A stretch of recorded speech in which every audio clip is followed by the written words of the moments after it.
तो साथियों नमस्कार, मैं ओम प्रकाश मिश्रा स्वागत करता हूं आपका मेरे यूट्यूब चैनल में। दोस्तों, जिस तरह से आप अपना प्यार मेरे इस चैनल को दे रहे हैं उसके लिए आपको बहुत बहुत धन्यवाद और मैं आशा करता हूं कि ऐसा ही प्यार आप आगे भी बनाए रखेंगे। दोस्तों, मैं आपके सामने कोशिश करता हूं हर रोज़ कुछ नया लाने का। तो आज मैं आपके सामने जीवन इंडिया एक है जहां मैंने ये कहानी पढ़ी थी, जो सत्य घटना पे आधारित कुछ कहानियाँ ये लिखते हैं और मुझे अच्छी लगती है पढ़ने में। आप भी कोशिश करिए पढ़ने की। तो वहीं से मैं एक कहानी आपको सुना रहा हूँ। थोड़ी सी लंबी हो सकती है ये कहानी, तो पूरा ज़रूर सुने। बहुत अच्छी मार्गदर्शन मिलेगी आपको आपके जीवन में। और अगर आप बहुत ज़्यादा विचलित रहते हैं तो उस विचलितपन से भी आपको राहत मिलेगी इस कहानी के अंत तक में। तो थोड़ा सा गौर से कहानी को पूरा सुनिएगा दोस्तों। एक व्यक्ति काफ़ी दिनों से बहुत चिंतित चल रहा था, जिसके कारण वह काफ़ी चिड़चिड़ा तथा तनाव में रहने लगा था।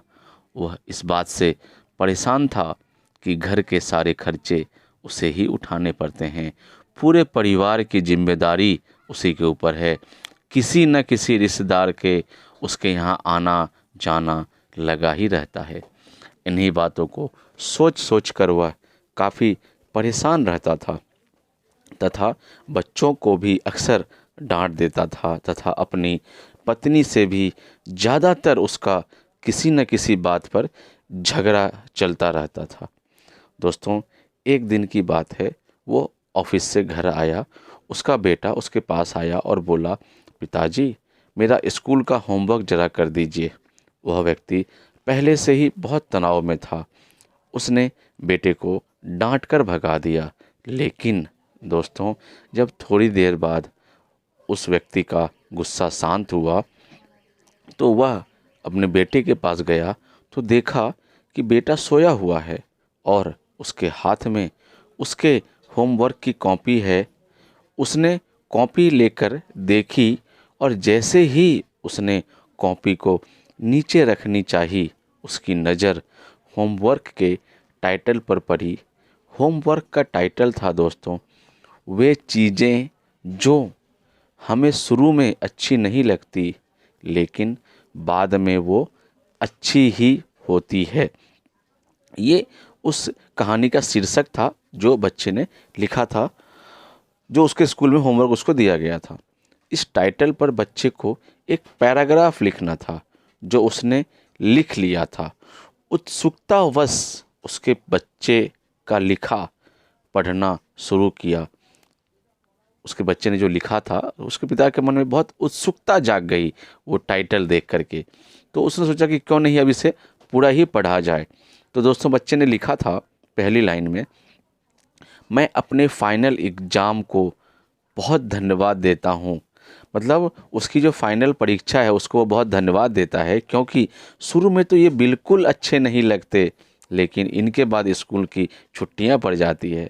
दूसरी पंक्ति में लिखा, मैं ख़राब स्वाद वाली कड़वी दवाइयों को बहुत धन्यवाद देता हूँ, क्योंकि शुरू में तो ये कड़वी लगती है लेकिन ये मुझे बीमारी से ठीक करती है। तीसरी लाइन में लिखा, मैं सुबह सुबह जगाने वाली उस अलार्म घड़ी को बहुत धन्यवाद देता हूँ जो मुझे हर सुबह बताती है कि मैं जीवित हूँ। वाह, अति आनंदमय लाइन है ये। मैं ईश्वर को भी बहुत धन्यवाद देता हूँ जिसने मुझे इतने अच्छे पिता दिए, क्योंकि उनकी डांट मुझे शुरू में तो बहुत बुरी लगती है लेकिन वो मेरे लिए खिलौने लाते हैं, मुझे घुमाने ले जाते हैं और मुझे अच्छी अच्छी चीज़ें खिलाते हैं, मेरी हर ज़रूरत का ध्यान रखते हैं। मुझे इस बात की खुशी है कि मेरे पास पिता है, क्योंकि मेरे दोस्त सोहन के पिता ही नहीं हैं। दोस्तों, इस लाइन में कितनी मर्माहत है, कितना मर्म है, कितना दर्द छुपा हुआ है। बच्चे ने, एक छोटे बच्चे ने कितनी बड़ी बात लिख दी इस पंक्ति से हमें कितनी जानकारियाँ, कितना ज्ञान मिल रहा है कि पिता का साया एक बच्चे के ऊपर में कितना महत्वपूर्ण होता है।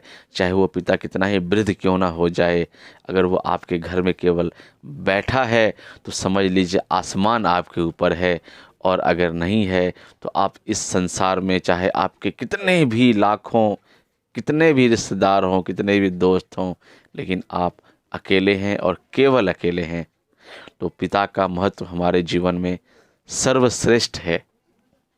तो बच्चे ने हमें बहुत अच्छी शिक्षा दी इस लाइन के माध्यम से। बच्चे का होमवर्क पढ़ने के बाद में वह व्यक्ति जैसे अचानक नींद से जाग गया। उसकी सोच बदल सी गई। बच्चे की लिखी बातें उसके दिमाग में बार बार घूम रही थी। खासकर वह लास्ट लाइन उसकी नींद उड़ा गई थी। फिर वही व्यक्ति थोड़ा शांत होकर बैठा और उसने अपनी परेशानियों के बारे में सोचना शुरू किया। अब उसका जो पिता है वो सोच रहा है, मुझे घर के सारे खर्चे उठाने पड़ते हैं, इसका मतलब है कि मेरे पास घर है और ईश्वर की कृपा है, मैं उन लोगों से बेहतर स्थिति में हूँ जिनके पास घर नहीं है। This is the power of positive thinking दोस्तों। इसीलिए कहते हैं सकारात्मक सोच ही आपको महान बनाती है, आपको सफल बनाती है। फिर वो सोचता है मेरे यहाँ कोई न कोई मित्र या रिश्तेदार आता जाता रहता है, इसका मतलब है कि मेरा एक सामाजिक हैसियत है, मैं समाज में एक प्रतिष्ठित व्यक्ति हूँ, इसीलिए लोग हमारे पास आते हैं, नहीं तो किसके पास कोई नहीं चाहता है। मेरे पास मेरे सुख दुख में साथ देने वाले लोग हैं जो मेरे रिश्तेदार हैं। मेरे भगवान, मैं तेरा बहुत बहुत धन्यवाद करता हूँ, मुझे माफ़ करना, मैं तेरी कृपा को पहचान नहीं पाया। This is the power of positive thinking. इसके बाद उसकी सोच एकदम से बदल गई। उसकी सारी परेशानी, सारी चिंता एकदम से जैसे खत्म हो गई। वह एकदम से बदल सा गया। वह भागकर अपने बेटे के पास गया और सोते हुए बेटे को गोद में उठाकर उसके माथे को चूमने लगा, बार बार उसे दुलार करने लगा और ईश्वर को धन्यवाद देने लगा कि हे परमपिता परमेश्वर, आपने मुझे परिवार दिया है जिसके सहारे मैं अपना जीवन व्यतीत कर रहा हूँ, जिसके लिए मैं रोज़ सुबह उठता हूँ, मैं रोज़ सुबह काम करता हूँ। आपको धन्यवाद देता हूँ कि आपने मुझे रिश्तेदार दिए जो मेरे यहाँ आते हैं, जो सुख दुख में, मेरी परेशानियों में मेरा साथ देते हैं। इन्हीं परिस्थितियों में सकारात्मक और नकारात्मक दोनों ही बातें मेरे मस्तिष्क में आती हैं, लेकिन अब मैं केवल और केवल सकारात्मक चीज़ों को ही अपने अंदर प्रवेश करने दूंगा और नकारात्मक चीज़ों को अपने अंदर से बाहर निकालूंगा और जीवन की उन्नति में, सफलता में एक नई राह मैं चुनूंगा और लोगों को बताऊंगा। और इस कहानी, इस पैराग्राफ मेरे बच्चे के होमवर्क से मुझे मेरे जीवन में एक नया सीख मिला है। दोस्तों, इसका सार यही है कि हमें हमेशा हमेशा और हमेशा सकारात्मक विचार अपने दिमाग में रखना चाहिए और हमेशा अच्छा सोचते रहना चाहिए। दोस्तों, बहुत सारे लोग आपको मिलेंगे और कहते हैं कि अरे यार, वो तो जब ज़रूरत होता है, ज़रूरत के समय ही मुझे मेरे दोस्त, मेरे रिश्तेदार मेरे पास आते हैं, मुझे पूछते हैं, मेरी मदद लेते हैं।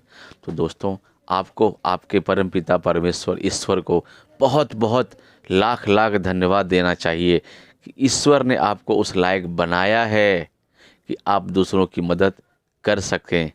दोस्तों, अगर किसी का विश्वास आप में है, किसी को ये लगता है कि आप उसकी थोड़ी भी मदद कर सकते हैं और वो बार बार आपके पास आता है, जब उसको ज़रूरत पड़ता है तब आपके पास आता है, तो आप अपने आप को हमेशा समर्पित भाव में रखें, ईश्वर को धन्यवाद दें कि आप किसी के काम आ रहे हैं। दोस्तों, अच्छे व्यक्ति की तलाश में ना पड़ें, खुद अच्छा बन जाएं, कम से कम एक अच्छा व्यक्ति तो बन जाएगा इस संसार में।